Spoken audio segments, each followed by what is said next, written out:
Hey guys, ChronicallySpaced here for another video, and today I'm gonna actually talk about Tako's updated backstory because, as Haito said, I have Take on the brain right now. So he's here with me, and I'm gonna update you on what's changed with him. But before I do that, just really quick, I altered Casey's face up a bit. I was looking at old photos of him and thinking that I wasn't crazy about how he looks now, not because I thought I did a bad job on his face up, but it didn't seem to fit him as well, even though his old face up wasn't as good as the one he has now. So I was going to wipe it and completely redo it, but Haito talked me out of it. I just made some changes to the existing face up. I darkened basically his eyebrows because the fiber I got to make his wig is a lot darker than I thought it would be. Well, not a lot darker, but a little darker. And also, in previous versions of his face up, he had dark circles under his eyes, and that's always been a part of his character. Anytime I was drawing him, he had bags under his eyes, dark circles, blah blah blah. But I didn't really darken that area enough in this face up, so it was feeling like, yeah, he looks cute. He looks like a cute little you sculpt, but he doesn't look like Casey, so thankfully Haito kind of pulled me back a bit and I just changed what I had, so I'm gonna show him to you. Get him up over here. I don't know if you can tell too much, but yeah, you can kind of tell. What if I turn your head? That makes it really hard to see. Oh no, his hair. His wig is driving me nuts, which is why I want to make him one. His wig is not cooperating with me. It wants to be in his face, but yeah, that's what he looks like now. Once I get his wig done and everything, I'll take some better pictures. But oh my gosh, I cannot get it to stay out of his face. So, and then here's the fiber I got for his wig. I'm not gonna take it out, but I think it's really pretty. It is definitely a little darker than I thought it was gonna be, but I think it's a really nice color, and I'm excited to make him a wig that doesn't go in his face because, oh my god, the wig he has now is driving me crazy. Plus, if I'm gonna keep the wig he has on now on him, I really need to wash it because I tried styling it and now it's all goopy and disgusting, so yeah. Wigs are such a pain, but yeah. I'm excited to make him one. I bought raw alpaca though, so I separated it last night and now I need to, I think, give it one more wash. They did wash it before they sent it, but it's still a little dusty and dirty, so I want to give it another clean and then probably condition it, and then I'll have to comb it out and everything. So it's a little more work, but it was a lot cheaper that way. And I'm trying to save money, so I figured, why not? I'm gonna try. So I have, what I showed you was the 2 ounces that I already separated, and then I have another 2 ounces that I haven't done anything with yet. I'm gonna make him a wig that's just down, and then I want to make him one that's like a permanent ponytail wig. So we'll see how that works out. But yeah, I'm gonna go put him back, and then we will get into this guy's backstory. Some of which you already know, but yeah, my computer went to sleep. So, Take's backstory, a little backstory on the backstory, because we all need more backstory. Let's see how many times I can say backstory in this video. Originally, Haito and I were writing him in a different universe, but the one we're working on now is basically, it's a comic we want to do at some point. It's about a group of guys who are trying to form a band, a heavy metal band, and basically their story. It sounds kind of boring when I put it like that, but all the characters I think are really interesting. Obviously, I'm biased because they're my characters and I love them, but it's about that, but it's also about their life situations, and I hesitate to call it a slice of life, but I guess it kind of is a slice of life type of thing. If we ever get around to it, I think it's gonna be really fun. It's just finding the time since we both work full-time jobs and it's kind of a pain. In this universe, Take is 25 years old, and he works as a songwriter / producer for a small record label called Nocturne Records. His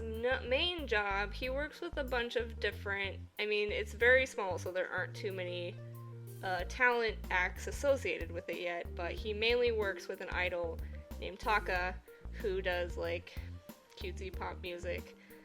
He writes his music and helps mix, record it, all that stuff. He's basically in charge of Taka's music. Occasionally he works for the symphony on the side. He'll play the piano or conduct, but he doesn't do that too often. It's more like they know that he's available, and then they'll give him a call and he'll decide if he's interested. So he has a good relationship with a lot of the people that work in the symphony, so that's just kind of an option that's there for him. He lives by himself in a small house, except for his cat. His cat's name is Raku, which is short for Rachmaninoff, who is his favorite composer, Sergei Rachmaninoff. And so if you say Rachmaninoff in Japanese, it would sound like Rachmaninoff. So Raku is what he calls his cat. And when I was making all this up, I didn't realize that. I thought it was funny because Raku basically means like comfort or peace. So I was like, haha, he named his cat. Like, it's Rachmaninoff for short, but it also means something. But I didn't realize that the kanji that you use to write it is the ending kanji in ongaku, which means music. So basically his cat's name is kind of a joke about him liking music. So his cat's name is Rachmaninoff, but its name is written with the character for music. And that is super weird that I didn't know that until I was just writing all my notes to make this video. So thanks for slipping that one in there, buddy. He has a best friend named Shun, who is Haido's character, and he has a crush on his boss, Akinori, but he does not want to admit that. Aki hits on him a lot and tries to get him to go out with him, but Take stubbornly refuses to go out with him. We'll talk about the reasons for that in a minute, but I thought that I would mention it because why not? Apologies if I'm talking really fast. I feel like there's a lot to get through, and I don't want this video to be like 20 minutes long, so I'm like, okay, let's keep it going. Okay, so his backstory, I don't think I talked about his parents very much when I made his last backstory video in like 2011 or whenever that was, a million years ago. His dad was studying to be a concert pianist, and he was actually extremely talented. He was about to go study abroad in Europe when Take's mom told him that she was pregnant with him. She didn't ask him to stay, in Japan. She didn't make any kind of demands or, say, I don't want to go to Europe. But from Ichiro, I think his dad's name was Ichiro. I could be wrong. I didn't write it down. I didn't want to dig for it. I'm pretty sure it was Ichiro. But he didn't want to miss the first 2 years of his son's life just because he was studying abroad. And he also didn't want his wife to have to come with him to Europe, where she didn't know anyone. She didn't have any family, any friends, or any support system raising a newborn baby. So he ended up deciding to stay at college in Japan and just finish out there without going to Europe. He ended up he wanted to be a concert pianist or a music teacher, whichever he could, get into. But he ended up taking a job as a salaryman, which is basically an office worker. I don't know where he worked. I'm not sure it really matters that much to the story, since this all happened way before, but he basically worked in an office job because the pay was better and he wanted to support Take and his wife. Even though Take's dad was the one who made the decision, he started to feel really resentful about the opportunity that he gave up for his family. I don't really think that he blamed Take or his wife. I really don't. I think it was more, he really regretted not taking the opportunity when he had it. So he started drinking a lot, and he started taking out a lot of his frustrations on his family.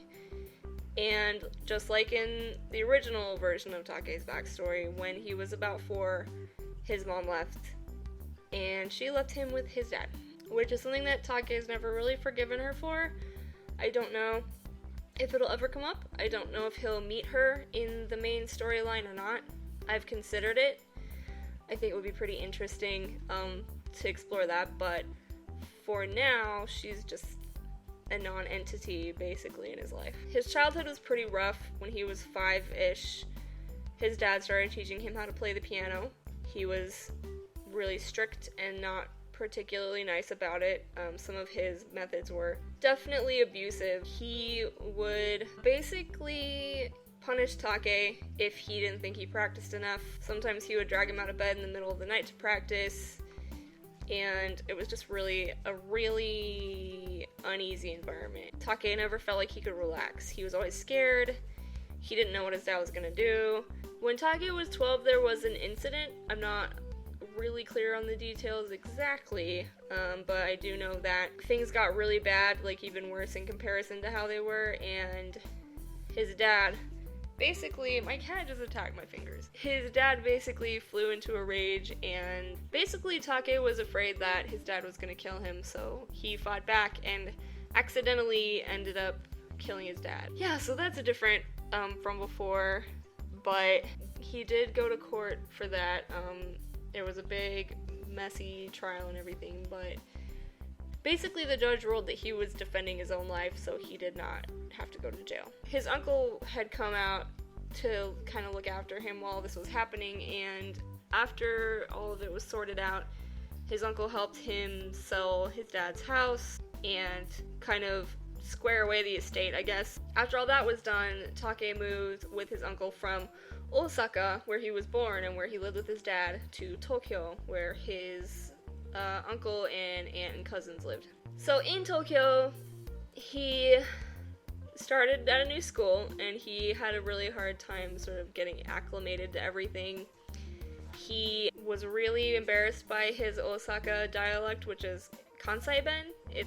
It's a different dialect of Japanese, which I think I talked about a long time ago, but it's basically seen as kind of a hickish dialect and not really as refined, I guess, as the Tokyo dialect. I'm not really sure how best to explain it, but he got made fun of a lot, and he was really embarrassed about it, and so I think he was always kind of a quiet kid, but he just kind of withdrew even more after that. At one point after he started at the new school, someone found out about everything with his dad and started spreading a bunch of rumors. There was a lot of talk going around that Take killed his dad on purpose, like that he planned it, that he did it for fun, that he was a psychopath. The bullying got so bad that Take refused to go to school anymore and stayed home, and it took several months for him to finally be like, alright, I'll go back to school, under the condition that he got to change to a different school. So he changed to a new school, and that was where he met Shun, who later became his best friend and is still his best friend in the present. After graduation, he went to